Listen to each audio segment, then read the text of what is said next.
I kind of get why everybody's quitting van life right now. From the oil wars in the Middle East to the wildfire smoke that I feel like is following me around to the introduction of a explosive diarrhea parasite.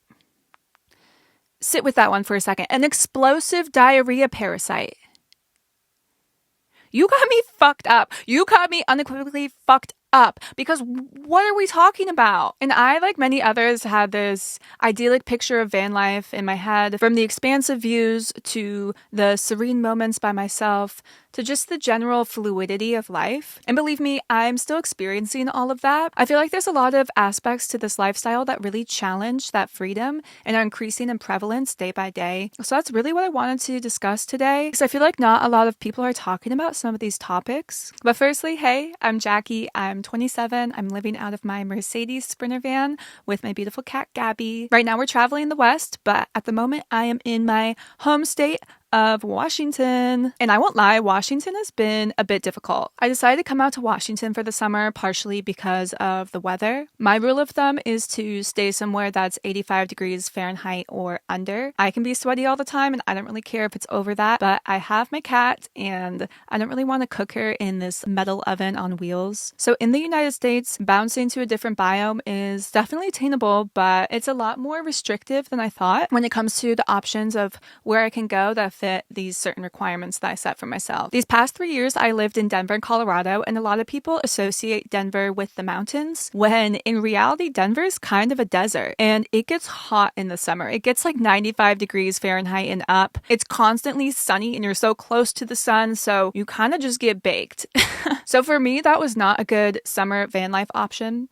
I mean, side note, I do have AC in this van, but it needs to be connected to shore power, which is basically an external power source that I can plug into because the AC itself takes so much energy. Most of the time where I'm at, that's not really attainable. It costs more money as well. So the AC is there, but I don't really use it. I did watch a video recently about a woman that is doing van life in South Florida in the summer, which to me sounds like my personal hell, but she actually had a lot of really good tips to staying cool in really hot, humid weather. So I'll link that below. I think it's really helpful if you are restricted to one location that does get really warm. Instead, my strategy is just to move more into the mountains during the summer, which I love the mountains, so I can't really complain. And I actually intended to spend this weekend in the mountains, but my plans changed because of the wildfire smoke pretty much in all of the Washington Cascades. Washington is on fire right now, and it's breaking my heart. Also, other states have been experiencing some pretty devastating wildfires this year. With the lackluster winter that we had, everything is just so dry,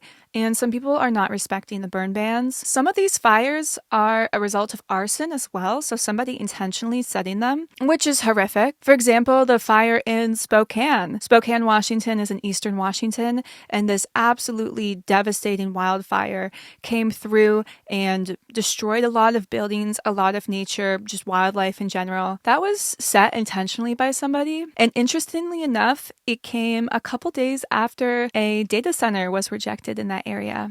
So think about that one. We live in a technocratic hell, is what I'm saying. So living in smoky areas with a high AQI is obviously not good for your health, especially if you have sensitivities with your lungs. Luckily, I don't, but my cat Gabby does. And just last week when we were more inland, she had a pretty bad asthma attack, which made me really sad and made me kind of have to react and change my plans to coming more towards the coastline. The coastline's beautiful, and I'm not mad about that per se, but it just makes planning hard and it really limits me to where I can go any given time. I knew the wildfires would be bad this season, but they're pretty bad. They're pretty bad. I do have an air purifier, but given how much outdoor air I introduce into the van with my fan and my windows, I feel like it doesn't really make that much of a difference. A lot of people would say, oh, why don't you just leave Washington, skip Oregon because that's also on fire, and go to California or go to Colorado, maybe up to Canada. And that leads me into my third topic,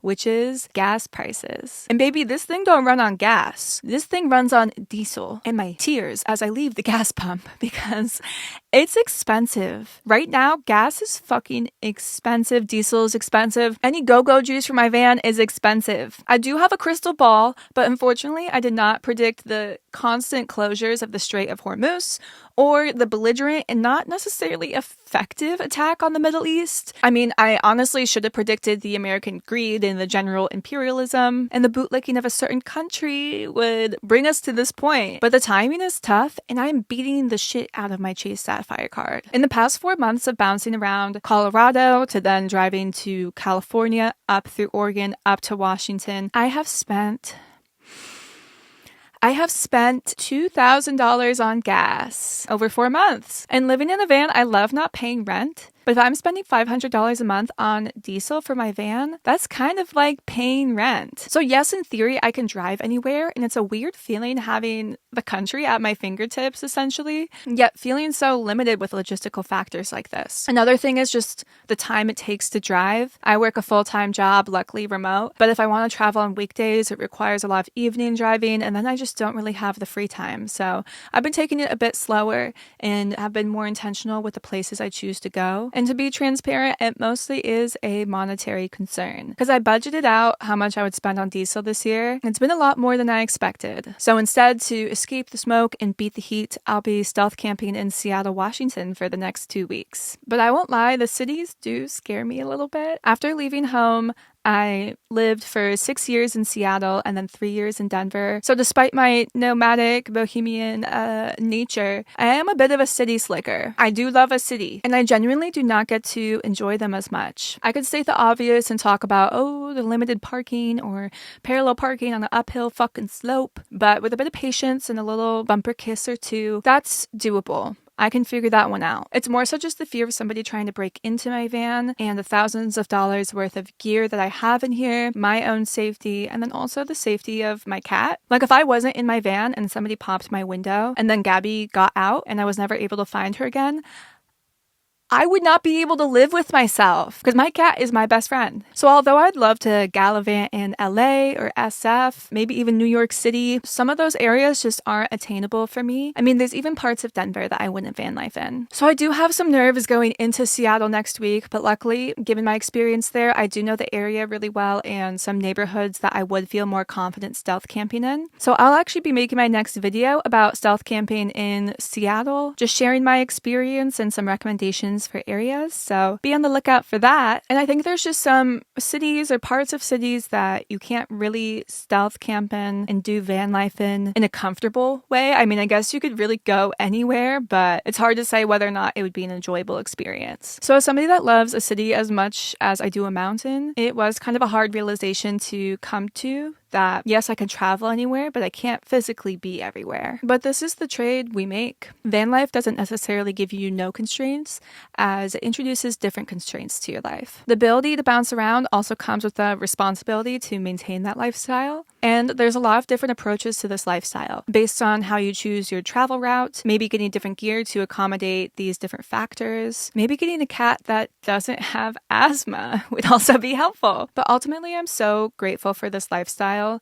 I was at a lookout last night watching the sunset, and I just got really emotional randomly. Like I was shedding tears on top of this van, just thinking about how I envisioned this lifestyle for so long. But I'm proud of myself for actually taking the steps to live it and to experience it. And so far, it's been such a beautiful experience. Even though it may not be my initial definition of freedom, I do still feel so free. And maybe I don't have unlimited choices, but I have more choices than I did when I lived my normal life in Denver or Seattle. And at this stage of my life, that is more important to me. It also pushes me to make these choices more intentionally because I do have a laundry list of places that I want to go, but I really need to be more tuned into myself and also the environment of those places to see if it's somewhere that I'm going to be stopping next. Because as the world gets warmer, I get warmer. And as the trees are on fire, I'm the one that's breathing in that smoke. And these problems exist,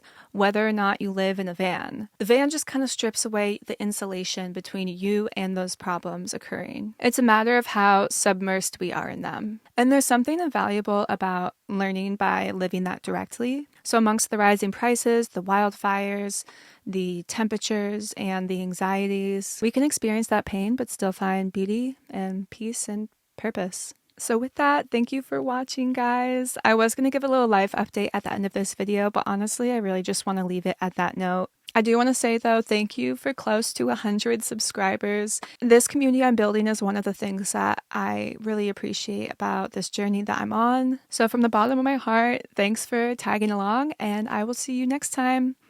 Bye. You know when you just take a shower and then you spill soup all over yourself? Yup. That's cool. That was really good of me. Tried to put this in the microwave and I'm dumb. And the range was so crazy. Like, how did it get here? Everywhere I turn, there's soup. Like, you got me fucked up. You got me fucked up. For real.